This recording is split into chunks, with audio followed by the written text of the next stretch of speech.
Hello again. Right, it's time for a quick and easy Chinese this time. I'm going to be using belly pork.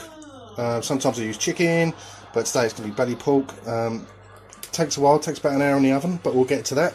Nice bit of Chinese fire spice, bit of soy sauce in it. Talking of soy sauce, there's a bit of soy sauce, dark soy sauce, bit of balsamic vinegar. The reason I've got those two out is because they help make a really nice sweet and sour sauce, especially when you add a little bit of honey, and you'll need a bit of corn flour as well with that. Other alternatives I tend to put in, big red chillies, chop those up nice and fine, spring onions near the end, love a bit of pak choy, that's always good. My favourite soy sauce is a sweet soy sauce. This stuff, add a bit of kick, love it, nice and spicy. And bizarrely enough, yes, I use peanut butter in Chinese. If I want it really nutty, I toast off some cashew nuts, but I may do that today. But that's it really, and of course the good old famous frozen ginger and garlic. So the basics for a Chinese for me is ginger, garlic, oil, chilli and Chinese 5 spice. With that I can do pretty much everything I want. That's the basic sauce for Chinese. The balsamic, the soy sauce and the honey makes for a nice sweet and sour sauce. You can add a bit of ketchup in that if you want. Some people do. I'm not a big fan of doing the ketchup stuff, but you can use a barbecue sauce. Just make it up, just have a go. As long as you've got your garlic, your ginger, your Chinese 5 spice and a bit of soy sauce, I think you can make anything taste good. Obviously there's oyster sauce out there, there's all sorts of stuff, hoisin sauce, but make your sauce from scratch, it's good fun.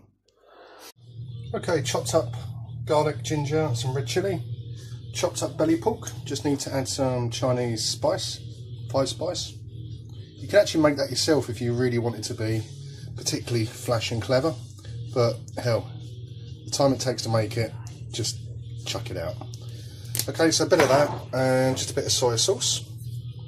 Now I don't add oil to either pan because, oh, that was a bit of much, a bit too much soy sauce, because obviously there'll be oil from the fat. You're going to slow roast this in the oven, but you want it nice and crispy. Sorry about the fingers. I want to crisp it up, then I'm going to let it cool down, and then I'm going to warm it up again in this pan with all the ingredients. So the belly pork's in the oven, just gone in. It's got Chinese 5 spice in it, some soy sauce. That's the chillies, ginger and garlic. Over here we have the spring onions ready chopped up, because the pork's going to be in the oven for probably about 45 minutes to an hour. And then we're going to make the sauce out of balsamic vinegar, soy sauce, sweet soy sauce. I love sweet soy sauce. This nice hot and spicy chilli one. A bit of peanut butter and some honey. And I make that up in a little pot, and we'll get some corn flour ready in a glass. Just before I cook everything, the actual cooking time is like 5 minutes, so you can cook your noodles in about 3-4 minutes. So what I do is I don't put any oil in here, I use the oil from the meat that's in the oven.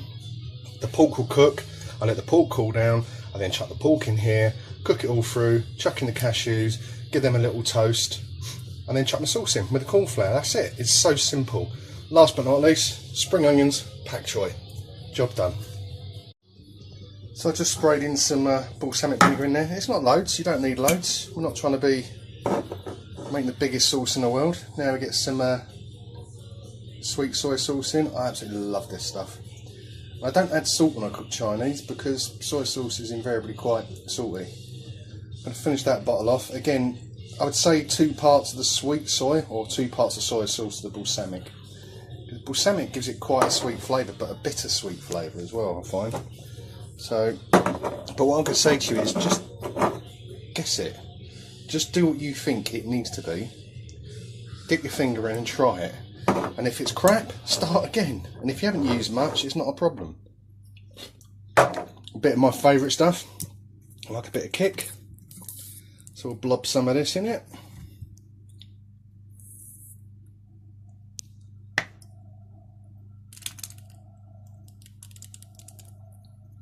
I'll probably get moaned at later on for making it too hot and spicy, but what the heck? Oh, oh wow. There's a little bit of time in prepping this stuff, but it's still quicker than cooking a frozen pizza. So right, I need 2 hands to get the peanut butter and honey out, but essentially just a big tablespoon of each. Right, so peanut butter and honey's in there. Just mix it up. Give it a good old stir. There's quite a lot of sauce in there actually this time. I've probably gone a bit OTT, but it doesn't matter, we'll see. So when you add corn flour, that thickens the sauce up, but obviously there's water with the corn flour as well. So that gives you more sauce, and I do like a saucy Chinese. Now the pork, when the pork's all crispy, it's absolutely gorgeous, and I normally do it with rice or noodles. Just plain boiled rice, dump this on top, or if I'm doing noodles I tend to mix it all together. I think today I'm doing noodles. But that's it. Let's just leave this for a while, let it sit, let it marinate in itself, and I promise you that is amazing. Just try it, just make anything up and it'll work. Okay, noodles in the pan, boiling them up, they only take 3 or 4 minutes, so they say put them in boiling water, I just warm them up in the cold water. Pork's gone into the pan with my chilli, ginger, garlic and nuts. Loving a few cashew nuts. Got the pak choy ready, gonna start ripping that shit together, chucking it in the thing, the sauce, and then spring onions. So this will take no time at all. We're just heating this up because the pork's been sitting out now for a while, it's gone cold. So it's effectively twice cooked pork. I love it, it goes nice and crispy. Just cook it for as long as you want in the oven. I did it at 200 degrees and that was it. So a bit of Chinese 5 spice and soy sauce on it. Okay, so we're adding my sauce in. My glamorous assistant is finally back from work. So she's adding the sauce. Hopefully on the meat rather than the spoon. Scrape every little drop. We all know I'm a bit OCD about that. Anything left in there, the old finger's going to go around the bowl because it's banging. Stir that in. Now the corn flour, that's 2 heaped teaspoons of corn flour and half of a half pint. Oh, look at that. Juicy, dark, banging. Right, quick stir of this because it gets lumpy if you don't do it. Chuck that in there please, glamorous assistant. You see the noodles are almost done. Sauce poured in. Now because that's cold water we can turn the heat up a little bit again. Give that a stir wooler. So quick and easy chinkly this is. Now these I call rabbit's ears, pak choy. They're not cheap, I think they're £1.90 for a bag of 2. And you will end up using all of them. Give that a stir again. So that should thicken up. And it will thicken up. So I'm going to chuck in the pak choy now because the noodles are nearly done.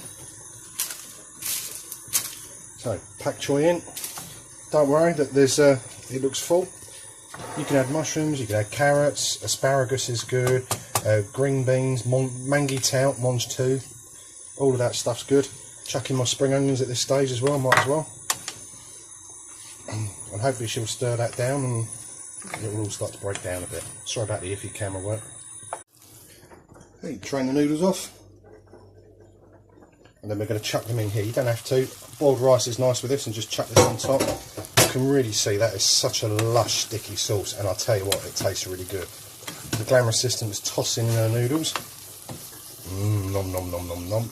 We'll mix it up in a bowl with chopsticks. Whilst we're at it, quick review of some red wine. If you've never had Campo, whatever it's called, it's really nice. On offer at the moment in Tesco, $6.99. Nice Rioja. No idea where it's from. Guess it's Spanish with a name like that.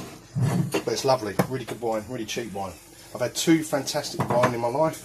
One is Pomerol from Bordeaux, which is just phenomenal. And the other one is from Georgia. Semi-sweet Georgian wine is the best wine you can ever get, and the Georgians have got a great history of wine making, and actually the Georgians invented making wine. There we go. So I'm going to scoff this, and I'm going to drink this, and I'm going to fall asleep. Catch you later.